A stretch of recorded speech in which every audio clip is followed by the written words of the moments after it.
పోలవరం అవ్వదు, పోలవరం రేపు కూడా అవ్వదు. మళ్ళీ రాసి పెట్టుకోండి, పోలవరం మొదటి దశ కంప్లీట్ అయితే పోలవరం అయినట్టు కాదు. పోలవరం అంటే 45 మీటర్ల ఎత్తులో 150 అడుగుల స్టోరేజ్తో నిర్మిస్తే అది పోలవరం. దాన్ని 41 మీటర్లకి మొదటి విడత కంప్లీట్ అయ్యి దాన్ని పోలవరం పూర్తి చేసామంటే పోలవరం అసలు పూర్తి కానట్టు లెక్క ఎప్పుడు కూడా. ఎందుకు పోలవరం ప్రాజెక్ట్ అంచనా ఏమంత 55,000 కోట్లు. మొదటి దశ కంప్లీట్ అవ్వడానికి ఎంత కావాలి? 30,000 కోట్లు. ఇప్పుడు కేంద్ర ప్రభుత్వం నుంచి వచ్చిందంత 21,000 కోట్లు. అంటే ఇంకా 9,000 కోట్లు వస్తే మొదటి దశ కంప్లీట్ అయ్యింది. అంటే ఈ 2 సంవత్సరాల్లో 4 నుంచి 5,000 కోట్లే వచ్చినాయి పోలవరానికి సంబంధించి డబ్బులు.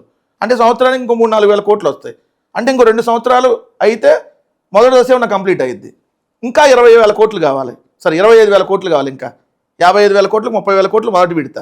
మరి రెండో విడత పూర్తి అవ్వాలంటే ఇంకొక 25,000 కోట్లు కావాలి. ఎన్ని సంవత్సరాలకు అయ్యిద్ది? కానీ ప్రజలను మభ్యపెట్టి పోలవరం కంప్లీట్ చేసేస్తున్నాం. ఎక్కడ కంప్లీట్ అయ్యిద్ది? పోలవరం ప్రాజెక్ట్ కంప్లీట్ అయిద్దా? పోలవరం అనేది ఎత్తిపోతలు ఏమైనా కంప్లీట్ అయిద్దా? సో దానికి సమాధానం చెప్పాలి. మరి ఇప్పుడు అధికారంలో మేము లేము, సో మీరు ఉన్నది ఇప్పుడు వాళ్ళు కదా. మరి వాళ్ళు ఉన్నప్పుడు కేంద్ర ప్రభుత్వం దగ్గర ఇప్పుడు 2 పార్టీలు, ఒకటే బీజేపీతో ఈ 2 పార్టీలు పొత్తులో ఉన్నాయి. వీళ్ళు ఇప్పుడు అడిగి మరి మొత్తానికి పోలవరానికి సంబంధించి ఒకేసారి ఎందుకు నిధులు రాబట్టలేకపోతున్నారు?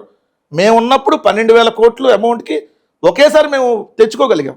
ఏది దానికి అప్రూవల్ తెచ్చుకోగలిగాం. కనీసం దాన్ని డబ్బులు తెచ్చుకోలేకపోతున్నారు. మరి ఇంక వాళ్ళు చెప్పేది ఏంది? మేము 3 రాజధానులు అనే కాన్సెప్ట్తో మేము వెళ్ళిన మాట వాస్తవమే, నిజంగా ప్రజలకి ప్రయోజనకరమైనటువంటిది అది.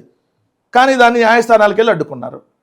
న్యాయస్థానాలకు వెళ్ళి అడ్డుకుంటే మేము అక్కడికి ఇప్పుడు ఇక్కడి నుంచి ఏదైనా షిఫ్ట్ చేయాలనుకోండి, న్యాయస్థానం పర్మిషన్ కావాలి, దానివల్ల పెండింగ్ పడింది. 2 మీరన్న బల్క్ డ్రగ్ పార్కు, అవన్నీ మేము ఉన్నప్పుడు రాష్ట్రానికి తెచ్చుకోగలిగాం. ఈరోజు ఆ ఫలాలు కొన్ని రోజుల తర్వాత అయినా ప్రజలకు అందుతాయి. సో దాన్ని ఇప్పుడు ఎందుకు వీళ్ళు భూసేకరణ అక్కడి నుంచి మార్చి ఇంకో చోట చేసి ఎందుకు నానా యాగి జరుగుతుంది అక్కడ? మరి ఎందుకు చేయలేకపోతుంది ప్రభుత్వం? ఎందుకు పైన వాళ్ళే ఉన్నారు, కింద వాళ్ళే ఉన్నారు కదా.